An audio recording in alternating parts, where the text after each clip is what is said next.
और अपना चाहते नहीं, रोज तुम चिल्लाते हो। देखो ये स्कूल है, ये बच्चे पढ़ते हैं, छात्र। तुमने इनके बारे में कुछ सोचा? मुझसे साफ कहलाना चाहते हो और कुछ दे दूं तो मिर्चे लग जाएंगे आपको। तुमने इनके बारे में कुछ सोचा?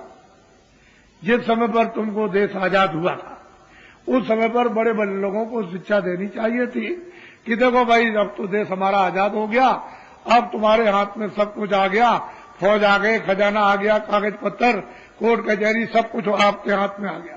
तो इनसे कहते हैं देखो भाई, कारखाना आपका, ये दुकानें सब आपकी, ये खेती आपकी, ये सब रेल बस आपकी, ये जितने दफ्तर हैं छोटे बड़े, सरकारी गैर सरकारी, सब आपके, ये स्कूल आपके, ये सब आपके, अध्यापक आपके, जितने बच्चे इसमें पढ़ते सब आपके। ये सबको बोध यानी ज्ञान कराना चाहिए था राष्ट्रीयता की, भक्ति का और सेवा का। तो क्या होता है इससे मालूम आपको कि जितनी आपने मेहनत की है, वो जो आमदनी आपकी हुई थी वो सुरक्षित रहती और वो आपके काम आती, लेकिन तुमने समझा नहीं।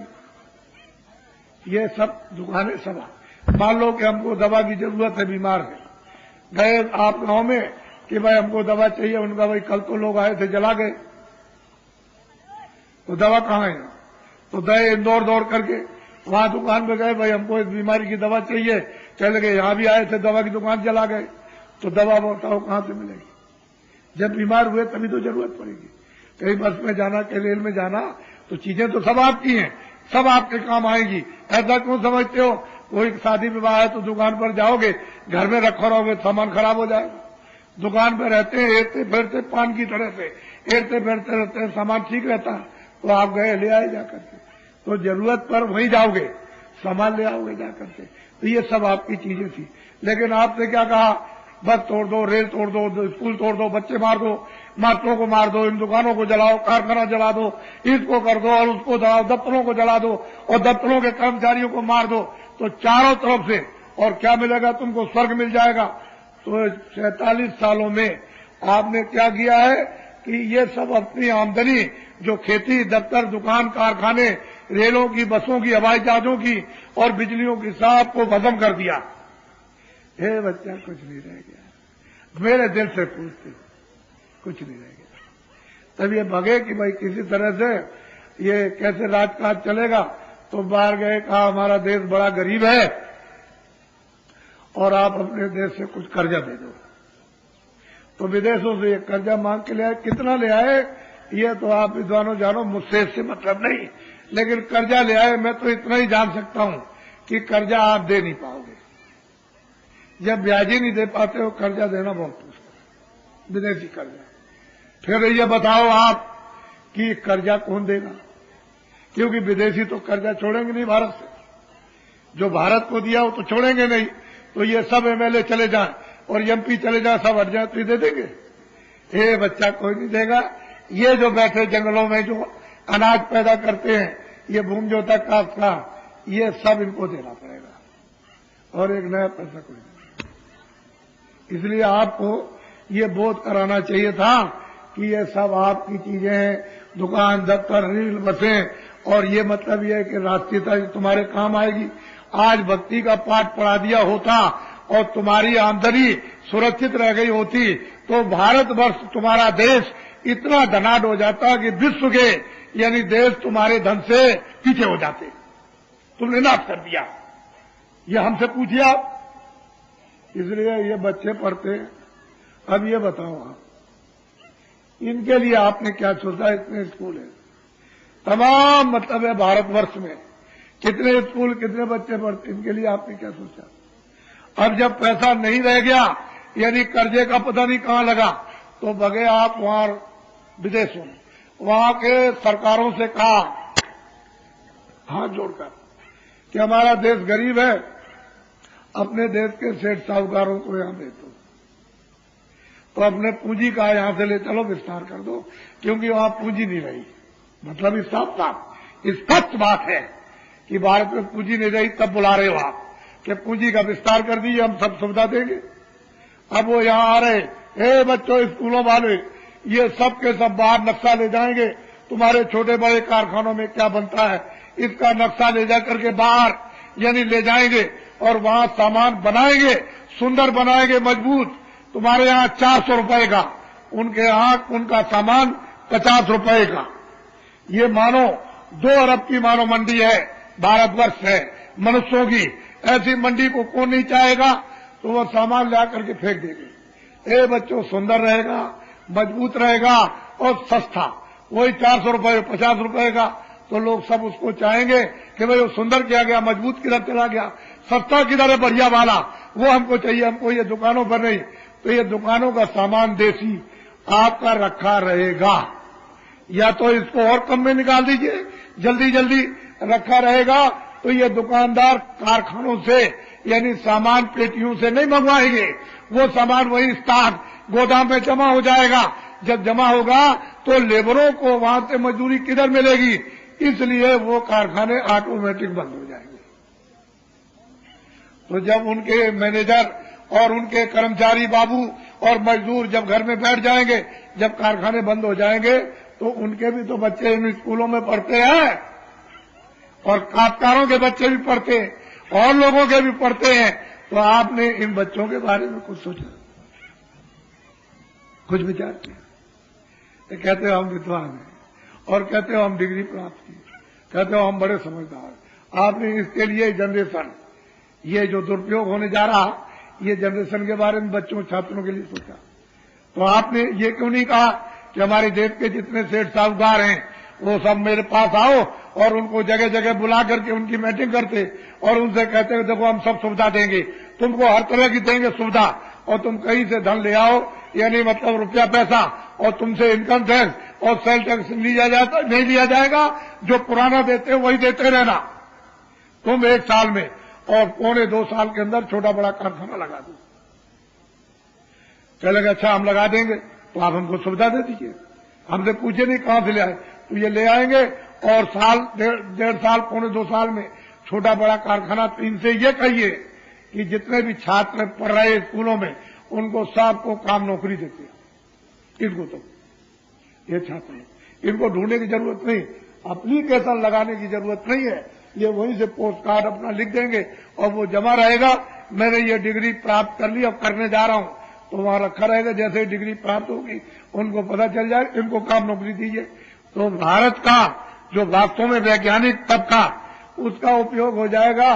और भारत का जो वैज्ञानिक है, जो छात्र है, अगर इसको सुविधा मिल जाए तो इतने विज्ञान का विकास करेगा कि विश्व में इतना विज्ञान नहीं जो भारत का कर जाएगा। लेकिन आपने उनको सुविधा दी, खाने को ठिकाना नहीं, कहता है कुएं में गिरने जा रहे, हमको दुआ दे दीजिए, हम सीने मरेंगे। भाई क्यों कह रहे, कहीं काम नहीं मिलता।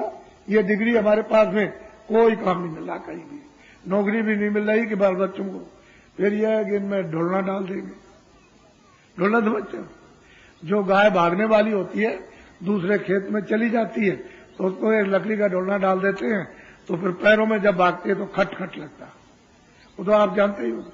तो इनको ढोलना का मतलब समझते हो, इनके साथ एक गले में बांध दिया जाएगा, वो शादी विवाह एक बांधी जाएगी।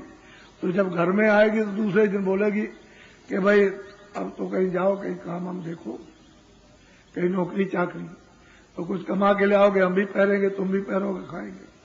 तो बेचारा 1 दिन 2 दिन धीरे धीरे कहा, फिर कहती रही, तो बेचारा निकल के बाहर गया।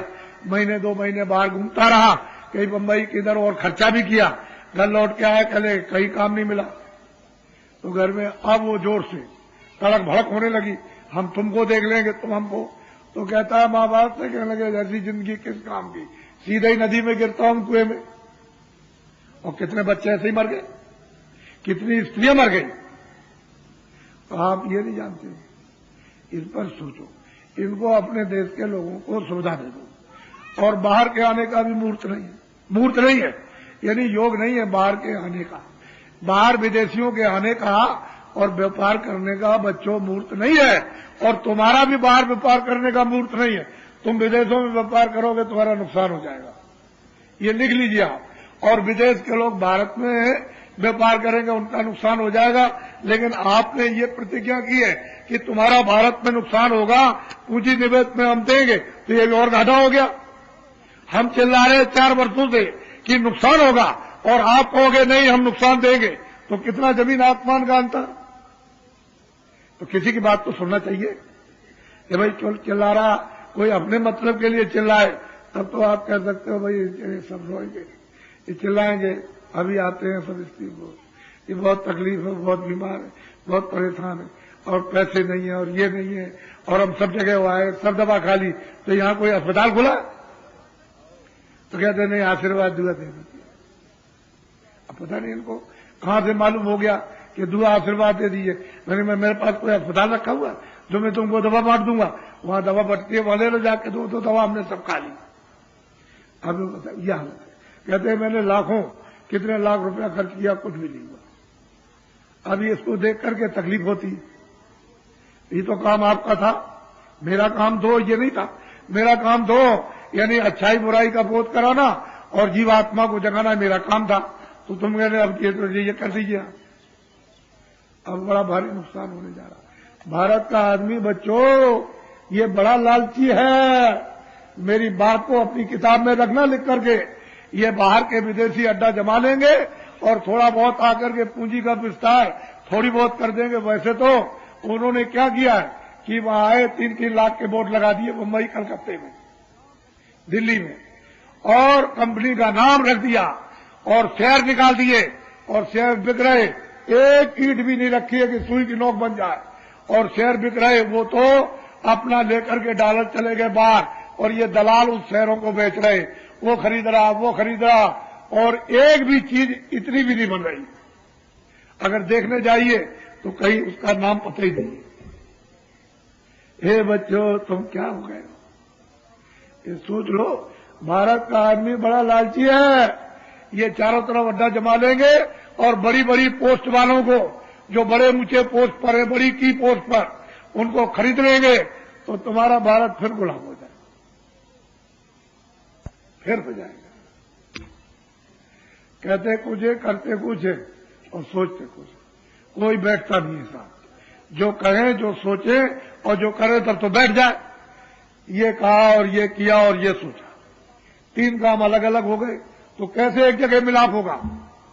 इसलिए अस्त व्यस्त हो गया। अस्त व्यस्त व्यवस्था जो पहले की थी अस्त व्यस्त हो गई, वो व्यवस्था बिगड़ गई। अब बिना ऋषियों मुनियों के ये व्यवस्था आपके आने वाली नहीं। अब ये बताओ, तुम अनुभव करो कि जिसने कोई नशा कर लिया और पागल रहता, सुबह भी करता, शाम को वो घर चला सकता है, कोई आमदनी कर सकता? आप पहले उसको देखो। जब आप अपने घर में एक छोटी सी चीज देख लो तो बड़ी बड़ी चीज देखो, फिर राज कैसे चलेगा? बड़े काम कैसे होंगे? तो मैं तो एक सत्य बात आपके सामने, क्या मैं तो अमोलक चीज देने आया हूं कि मेरा तो समय फिर मुझे मिलेगा नहीं और पता नहीं तुम्हारा समय पूरा हो जाए। तो मतलब यह है कि आज ही रात को तुम्हारा समय पूरा जाओ क्या? कोई 2 महीने में, कोई 4 महीने में, इसमें 2-4 महीने में कई लोग चले जाएंगे। तो मतलब समय तो मैं तो ये सोचता रहता हूं कि एक घड़ी आधी घड़ी, आधी में पुनः दूसरी संगत साथ की हर को टपरा। एक चिंगारी भी, वो मतलब यह है कि योग रूपी अग्नि